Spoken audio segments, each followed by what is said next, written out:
क्या आपके साथ भी ऐसा होता है कि आप अपने किसी गोल के लिए काम करना शुरू करते हैं और उसको बीच में ही छोड़ देते हैं क्योंकि आप बोर हो जाते हैं उससे? तो कभी आपने सोचा है कि आखिर ऐसा क्यों होता है? ऐसा इसलिए होता है क्योंकि हम अपने गोल से डिस्ट्रैक्ट हो जाते हैं, हम अपना फोकस खो देते हैं। तो इसका सॉल्यूशन क्या है?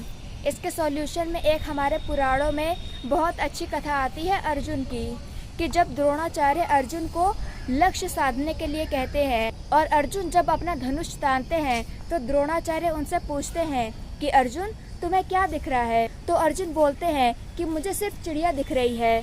तो द्रोणाचार्य बोलते हैं तुम और ध्यान से देखो, तुम्हें क्या दिख रहा है?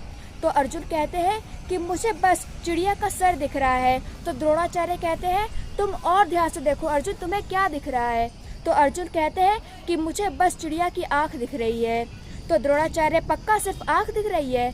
तो अर्जुन कहते हैं हाँ, अब मुझे सिर्फ आँख दिख रही है चिड़िया की। तो द्रोणाचार्य कहते हैं तो फिर छोड़ दो तीर, और जैसे ही वो तीर छोड़ते हैं वैसे ही चिड़िया की आँख का भेदन कर देते हैं। तो ऐसा होना चाहिए हमारा फोकस, इतना क्लियर होना चाहिए जितना अर्जुन को सिर्फ चिड़िया की आँख दिख रही थी। तो ऐसे ही हमारा भी गोल होना चाहिए, एकदम क्लियर, जैसे अर्जुन को क्लियर था कि चिड़िया की आँख पे उन्हें निशाना साधना है। जो भी हमारा गोल है वो हमेशा हमारे दिमाग में होना चाहिए। हमारे दिमाग में होना चाहिए कि हम जो भी काम कर रहे हैं वो अपने गोल को अचीव करने के लिए कर रहे हैं। अगर हम जल्दी उठ रहे हैं तो हम क्यों उठ रहे हैं? अपने गोल के लिए। अगर हम अपनी बॉडी को फिट रख रहे हैं तो क्यों रख रहे हैं? अपने गोल के लिए। अगर हम कोई नई चीज़ सीख रहे हैं तो क्यों सीख रहे हैं? अपने गोल के लिए। तो हमारे मन में हर समय हमारा गोल चलते रहना चाहिए, तब हम जाके बिल्कुल फोकस्ड होते हैं और हम डिस्ट्रैक्ट नहीं होते हैं। अगर आप छोटी छोटी चीज़ों से, किसी भी सिचुएशन से, किसी भी इंसान से डिस्ट्रैक्ट हो जाते हैं तो इसका मतलब ये है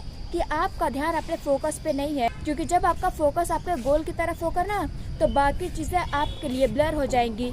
फिर आपको फ़र्क नहीं पड़ेगा कि कोई क्या कहता है, कोई क्या बोलता है। मान अपमान, हानि लाभ, आपको किसी चीज़ से कोई मतलब नहीं होगा, क्योंकि आपके लिए सिर्फ आपके सामने आपका गोल होगा जिसके लिए आपको काम करना ज़रूरी होगा। इसलिए हमेशा अपने गोल को अपने दिमाग में रखते हुए प्रैक्टिस करिए, और जो भी आप सीख रहे हैं उसे हमेशा अपने दिमाग में रखिए ताकि आप डिस्ट्रैक्ट नहीं होंगे, और जो आपने करना शुरू किया है उस काम को आप छोड़ेंगे नहीं। और सबसे इम्पॉर्टेंट चीज़ जो आपको करनी है वो ये करनी है कि कभी भी आपको अपनी कंसिस्टेंसी ब्रेक नहीं करनी है। आप ज़्यादा एफर्ट कर पाते हो या कम एफर्ट कर पाते हो, पर आपको रोज़ सबसे छोटा स्टेप आज ही लेना है। और जब आप हर दिन ऐसे ही स्टेप लोगे छोटे छोटे अपने गोल की तरफ, तो एक दिन आप उस गोल पे पहुंच जाओगे। पर कभी भी चीज़ें आपको कल पे नहीं टालनी है, आपको अपने गोल को अपने दिमाग में रखते हुए प्रैक्टिस करना है और अपने गोल की तरफ बढ़ना है।